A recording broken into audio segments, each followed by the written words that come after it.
I found a lunch receipt, then another. It's just work, he said. But when I walked into that diner, my husband went pale and the woman asked why he. The first receipt didn't feel like a big deal. It fell out of Mark's jacket while I was doing laundry, crumpled and faded like it had already been forgotten. Lakeview Grill. Lunch for two. Middle of a weekday. We don't go out for lunch. Not like that. Not together. And definitely not on a random Wednesday. I waited until he got home. Not because I needed time to think, but because I wanted to see how easily he would answer. Hey, did you grab lunch somewhere the other day? I found a receipt. He kicked his boots off, barely looked at me. Yeah, work thing. What kind of work thing? Just a client. Nothing important. He said it so fast it didn't even sound like a lie. It sounded like something he'd already decided was true. I nodded. Didn't question it. Didn't push. But something shifted in me. Mark isn't the type to do lunches. He works with his hands all day, moving between job sites, grabbing food when he can. If he ever sits down somewhere, it's with me. Or it used to be. The second receipt showed up 3 days later. Same place. Same time. Same total. That's when it stopped being random. I didn't confront him again. Not yet. I just started paying attention. Mark didn't change. That was the part that made everything harder to understand. He still came home at the same time. Still asked me what I wanted for dinner.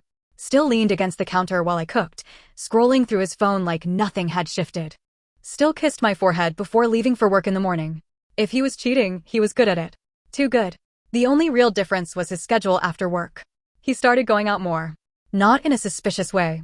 Not late nights or anything dramatic. Just consistent. Same days every week. Same window of time. Always about 2 hours. Gym, he said the first time I asked. You suddenly care about the gym? I joked. He smiled, trying not to fall apart. It sounded normal. It sounded like something anyone would say. But it didn't explain the pattern. Mark doesn't do random habits. Everything he does has a rhythm. Work, home, sleep. Even his weekends follow the same routine. This was new. And it was precise. The money came next. We have a joint account for bills. Always have. It's simple, predictable. Neither of us hides anything. At least, that's what I thought. But I started noticing small cash withdrawals. Not enough to trigger an alert. Just enough to feel intentional. 150.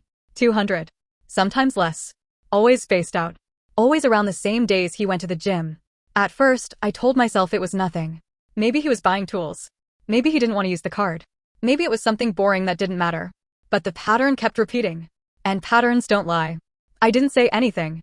I didn't want to accuse him without knowing. I didn't want to be wrong. But I also couldn't ignore it anymore. So I checked something I hadn't looked at in years. Our shared calendar. There were no client meetings on those days. No late jobs. No notes about anything that would explain a sit-down lunch. I checked again the next day.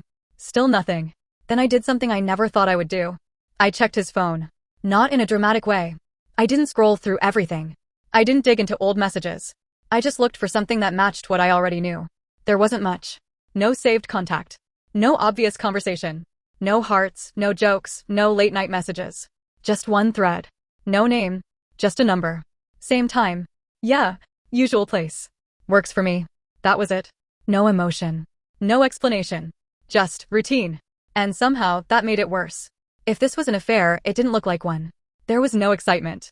No attachment. No signs of anything romantic. Just meetings. Planned. Repeated. Quiet. I didn't confront him that night. Or the next. Because whatever this was, it wasn't simple. And I needed to understand it before I said something I couldn't take back. A week later, it happened again. Same day. Same time. Same gym. This time, I didn't stay home. I waited until he left. Gave it a few minutes so it didn't look obvious. Then I grabbed my keys and followed him. My hands were shaking the entire drive. Not because I was scared of what I'd find, but because part of me still hoped I'd be wrong. That I'd watch him walk into a gym, scan a card, disappear inside, and come back out like nothing was wrong. But he didn't. He drove straight past the gym.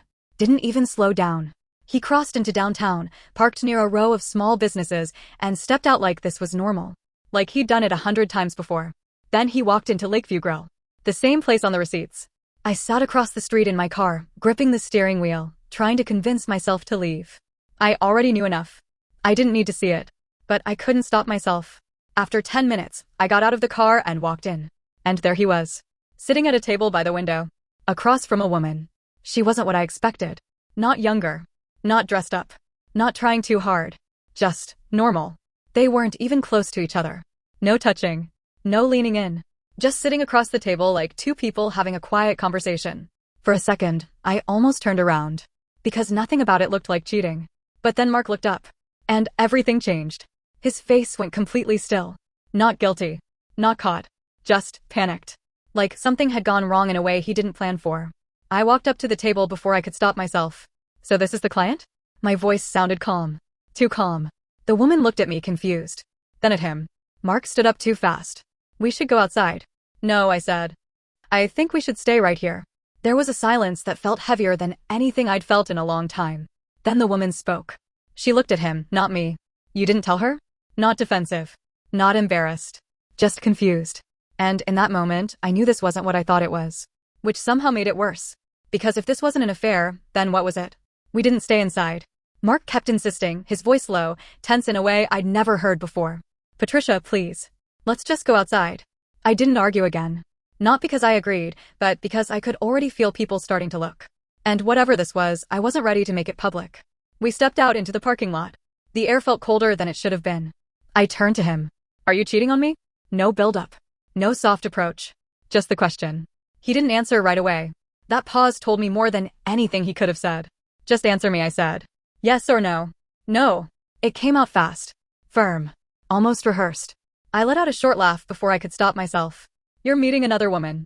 Repeatedly. You lied about it. You're pulling cash out of our account.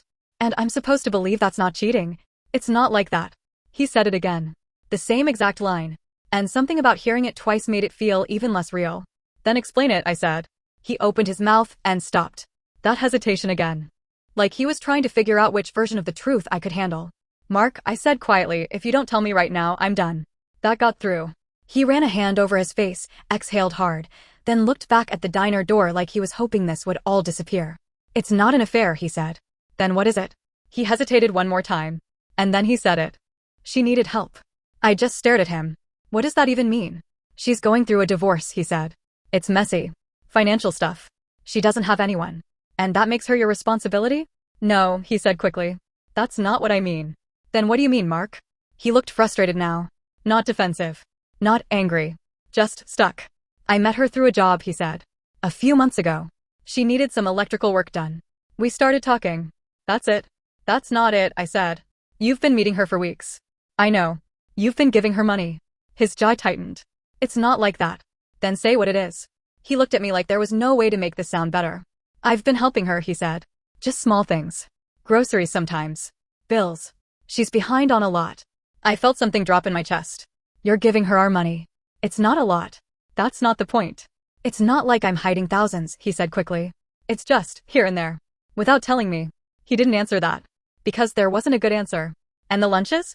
I asked. That's part of your charity work too? We talk, he said. That's all. About what? Her situation. Life. Just things. I let out a breath, slow and controlled. You lied to me. I knew how it would look. Because it looks exactly like what it is.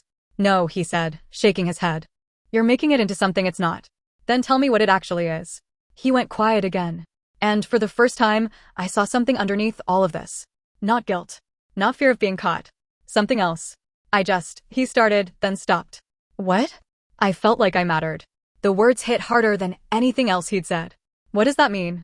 He looked at me, and there was something honest in his expression now. Uncomfortable, but real. With her, I could fix things, he said. I could help. She needed it. And I could actually do something. And you don't feel that here? I asked. He didn't answer. Which was an answer. I looked away first. Because I didn't know what to do with that. After a second, I said, so this isn't about her. No. And it's not about you being in love with her. No. Then what is it, Mark? He hesitated, but this time it wasn't because he didn't know what to say. It was because he didn't want to say it. She reminds me of you, he said finally. I felt my stomach twist. What? When we first met, he added quickly. Before everything got settled. You needed me. I could help you. It felt like I had a purpose. I just stared at him. Because that didn't feel like a compliment. That felt like something else entirely. So you replaced me, I said quietly. No, he said immediately.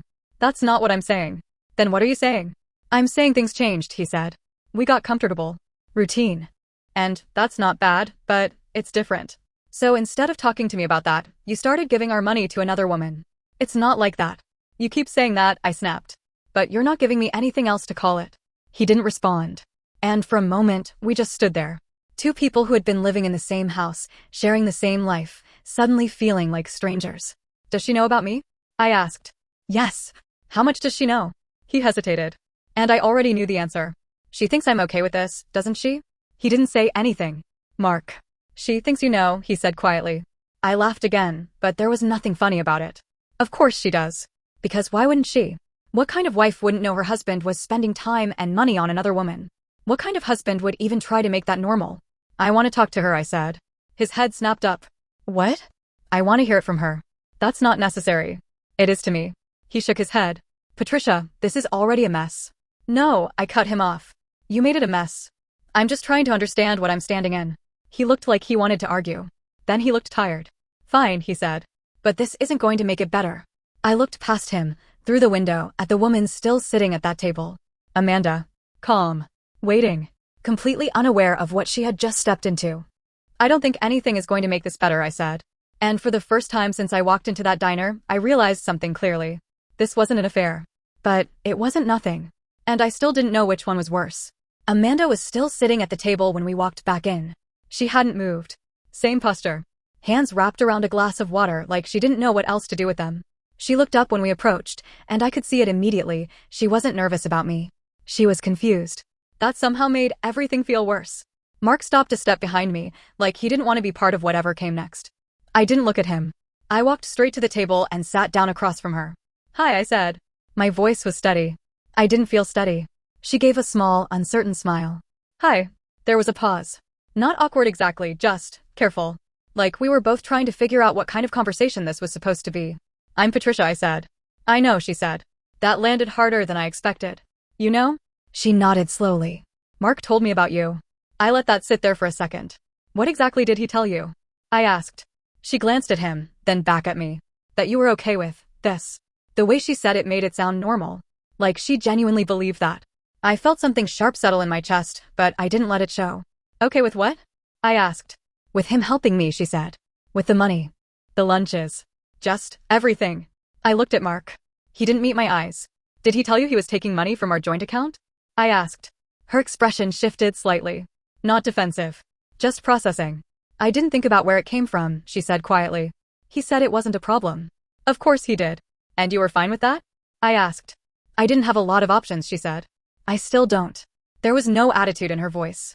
No entitlement. Just exhaustion. That threw me off. Because I had walked in expecting something. Anger. Competition. A reason to direct everything I was feeling at her. But she didn't give me that. She just looked tired. What's going on? I asked. She hesitated, like she wasn't sure how much she was allowed to say. Then she glanced at Mark again. He nodded once, like he was giving her permission. That bothered me more than it should have. My divorce is not simple, she said. There's debt. Legal stuff. I lost my main client a few months ago. Things just stacked up. And Mark stepped in, I said. She nodded. At first it was just advice. Then small things. Groceries. Bills. It wasn't supposed to be long-term. But it became that. She didn't argue. I leaned back slightly, trying to put some distance between what she was saying and how I felt about it. How long? I asked. A couple months, she said. I did the math in my head without meaning to. That lined up exactly with when the cash withdrawals started. When the gym routine began. When everything shifted just enough for me to notice. And you meet here every week? I asked. Usually, she said. It's quiet. No one really pays attention. I almost laughed at that. Because someone had finally paid attention. Did it ever feel strange to you? I asked. Meeting someone else's husband like this? She looked at me for a long second before answering. I didn't think of it that way, she said. How did you think of it? Like he was helping, she said. And I needed help. That was it. No hidden meaning. No deeper explanation. Just that. I looked down at the table, then back up at her. And you never thought about me? I asked. I thought you knew, she said again, softer this time. He said you were fine with it. That you trusted him. I felt something twist in my chest at that word. Trusted. I let out a slow breath. I did, I said. The silence that followed felt heavier than anything we'd said out loud. Mark shifted beside me, like he was about to step in, but I raised a hand slightly without looking at him. Not yet. I wasn't done. Did anything else happen between you two? I asked. The question sat there, sharp and direct. Amanda didn't flinch. No. Nothing. No, she said again. We talk. That's it. I believed her. That was the worst part. Because if this had been an affair, if there had been something physical or obvious, I would have known how to react. I would have had something clear to be angry about. But this? This didn't fit into anything clean. So you don't see this as a problem, I said. She hesitated. I didn't, she admitted. Not until now. That was fair. More fair than anything Mark had said so far. I nodded once, then stood up. I think I've heard enough. Mark looked relieved, which annoyed me. Amanda looked like she wanted to say something, but didn't. I didn't give her the chance. I walked out without waiting for him. The air outside felt different this time. Heavier. Like everything had shifted into something I couldn't undo. I made it to the car before he caught up. Patricia, wait. I turned around. What? This isn't what you think it is, he said. I stared at him. I don't even know what to think anymore, I said. Then let me explain. You already did, I cut him off. You just didn't realize what you were actually saying. He looked frustrated. You're twisting it. No, I said quietly. I'm finally seeing it. He stopped talking. And for a moment, we just stood there again, like earlier, but worse now. Because this time, there was no confusion left. Just understanding. You lied to me, I said. Over and over. I was trying to avoid exactly this. And what is this? I asked. This, he said, gesturing between us. You thinking I betrayed you. I felt something cold settle in. You did, I said. No, I didn't. You gave your time, your attention, and our money to another woman, I said. You built something with her that I didn't even know existed. It's not like that. I shook my head. You need to stop saying that, I said. Because at this point, I don't think you even know what that is. He didn't respond. And I realized something then that I hadn't fully accepted until that moment. This wasn't going to resolve quickly. There wasn't going to be a single answer that made everything make sense again. Because this wasn't just about what he did. It was about what he didn't think he was doing. I got in the car without saying anything else. He didn't follow me this time. And as I drove home, one thought kept repeating in my head. If this wasn't cheating, why did it feel exactly like it? The house felt different when I walked in. Nothing had moved. Same couch. Same dishes in the sink. Same quiet hum of the refrigerator. But it didn't feel like mine in the same way anymore. It felt like a place I had been living in without knowing the full story. I didn't turn on the lights right away. I just stood there in the entryway, keys still in my hand, replaying everything in my head. The receipts. The cash. The messages. The way Amanda said, you didn't tell her, like I was the one out of place. I set my keys down and walked into the kitchen. I opened the drawer where we kept our bank statements. We didn't really use them anymore. Everything was online, but I needed something physical. Something I could hold and see clearly. I spread them out across the table and started going through them. It didn't take long. Once I knew what I was looking for, the pattern was obvious. Small withdrawals. Always spaced out. Always on the same days. Always adding up to more than I would have guessed if I hadn't seen it all at once. It wasn't thousands. But it wasn't nothing. It was intentional. I sat there longer than I meant to, just staring at the numbers, trying to figure out what hurt more. The money. Or the fact that he thought I wouldn't notice. Or worse, that he didn't think I needed to know. The front door opened behind me. I didn't turn around. I heard his boots. The pause when he saw me sitting there. The shift in his breathing like he already knew what I was doing. Patricia, he said carefully. I didn't answer. He stepped closer. We should talk. We're talking, I said, still looking at the statements. This isn't how I wanted it to happen. I let out a quiet breath. How did you want it to happen? He didn't answer that. Because there wasn't a version of this that made sense. I finally turned to look at him. You've been doing this for months. I know. You've been lying to me every week. I didn't want to lie. But you did. He ran a hand over his face. I didn't think it would turn into this. This? I repeated. What exactly is this, Mark? He hesitated again. And I realized something. He genuinely didn't have a name for it. I was helping someone, he said finally. At the cost of your marriage. It wasn't supposed to cost anything. But it did. He looked at me like he wanted me to understand something I wasn't willing to accept. You don't get it, he said. Then explain it better, I said. I wasn't replacing you, he said. I wasn't choosing her over you. Then why hide it? Because I knew you'd react like this. I stared at him. You mean like someone who just found out her husband has been secretly giving money and time to another woman? That's not fair. No, I said quietly. What you did isn't fair. He went quiet. And for a second, neither of us said anything. Then I asked the question that had been sitting under everything else. Did you ever think about how this would feel if I did it to you? He didn't answer right away. I wouldn't have cared if you were helping someone, he said. That's not true. It is. No, I said, shaking my head. You're only saying that because you're not the one sitting here. That's not. If I had been meeting another man every week, I cut in, taking money out of our account, lying about where I was, telling him you were fine with it, you would not be okay with that. He didn't respond. Because he couldn't. I stood up from the table. I think that's the part you don't understand, I said. It's not just what you did. It's how you decided it didn't matter enough to tell me. It wasn't like that. I let out a tired laugh. You really need to stop saying that. He looked frustrated again. Because it's true. No, I said. Because you want it to be true. That hit something. I could see it in his face. I didn't think it would hurt you like this, he said. And that was it. That was the moment everything settled. Not because it made sense, but because it didn't. You didn't think it would hurt me, I repeated. He didn't say anything. You didn't think I would care that you were giving parts of your life to someone else, I said. You didn't think I would care that you were lying. You didn't think I would care that you were spending our money. I didn't think. I know, I said. That's the problem. The room went quiet again. Different this time. Not tense. Just empty. I sat back down slowly. I don't know what this is, I said after a while. He didn't interrupt. I don't know if it's cheating, I continued. I don't know if it's something else. But I do know it feels like you stepped outside of our marriage and built something without me. I didn't build anything, he said. You did, I said. You just don't see it that way. He looked at me like he wanted to argue. Then didn't. Because there wasn't a way to argue with how it felt. What do you want me to do? He asked. It was the first honest question he'd asked all night. I thought about it. About everything. The receipts. The money. The lunches. The lies. Amanda sitting across from him like it was normal. I don't know, I said. And I meant it. Because there wasn't a clear answer. I'll stop, he said quickly. I'll cut it off. No more meetings. No more money. Nothing. I looked at him. And for the first time, that didn't fix anything. Okay, I said. He blinked. Okay, I repeated. But even as I said it, I could feel it. The distance. Not physical. Something deeper. Because stopping now didn't erase what had already happened. It didn't undo the choices. It didn't bring back the version of us that didn't have this sitting between us. I need time, I said. For what? To figure out what this means.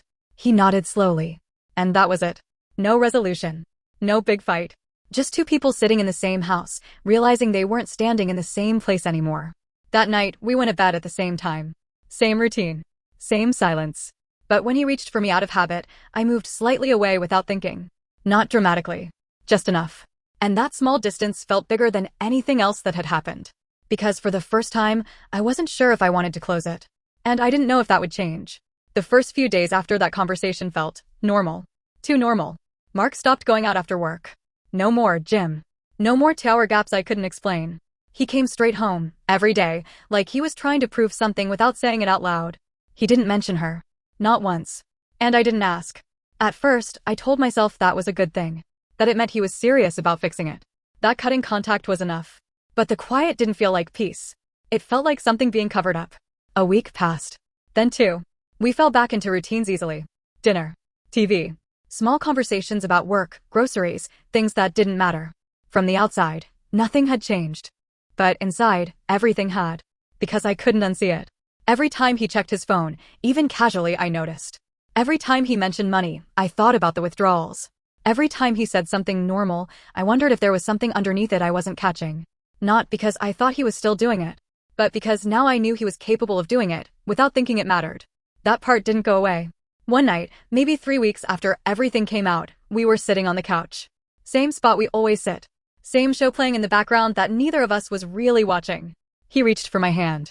Not in a dramatic way. Just, have it. I let him hold it. But I realized something in that moment. It didn't feel the same. Not because I was angry. I wasn't, not anymore. It was something quieter than that. Something colder. I pulled my hand back gently, like I needed to adjust my position. He noticed. He didn't say anything, but I could feel it. That small shift between us. That was the moment it really settled in. It wasn't about her. It wasn't about the money. It wasn't even about the lying, not in the way I thought it would be. It was about the fact that he built something outside of us and didn't think it was important enough to tell me. Not because he wanted to hurt me, but because, in his mind, it didn't count. And I didn't know how to live with that. A few days later, I asked him something I had been avoiding. Do you miss it? He looked at me confused. Miss what? Helping her, I said. He didn't answer right away. That hesitation again. Always that hesitation. Sometimes, he said. I nodded. Because that was the only honest answer he could have given. And somehow, it hurt more than if he had said no. Not because I wanted him to lie, but because it meant a part of him still felt connected to something that had nothing to do with me. I don't talk to her anymore, he added quickly. I told you, it's over. I know, I said. And I believed him. That wasn't the problem. The problem was that ending it now didn't erase what it meant while it was happening. We didn't fight after that. We didn't have some big final argument where everything came out. It just settled into something quieter, more distant. We still live in the same house. We still eat dinner together. We still talk about normal things. But there's a space now. Not obvious. Not something anyone else would notice. Just enough to feel it. And I think he feels it too. Sometimes I catch him looking at me like he's trying to figure out how to fix something he doesn't fully understand. And I don't think he can. Because I'm not even sure what the fix would be. I've tried to explain it to myself in simple terms. He didn't cheat. Not physically. Not even emotionally, in the way people usually mean it. But he gave something away. Time. Attention. Energy. Money. And more than that, he gave someone else a version of himself that I didn't even know he still had. And he did it without thinking it was something I deserved to know. That's the part one can't get past. Not because it was worse than cheating, but because it was different. And I don't know what to do with different. Some days, I think we'll be fine. That this will fade, like everything else does. That routine will take over again and we'll just continue. Other days, I think something already ended, and we're just living in what's left of it. Neither of those feels completely right. But both feel possible. I haven't told anyone. Not my friend. Not family. Because I don't even know how to explain it without sounding like I'm overreacting or underreacting. And maybe that's why it stays with me. Because there's no clear answer. No label. No obvious line that was crossed, and yet it still feels like one was. So now I'm here. Living in the same life. Looking at the same person. Knowing something shifted in a way I can't fully undo. And I keep asking myself the same question. If it wasn't love, if it wasn't an affair, then why does it feel exactly like betrayal?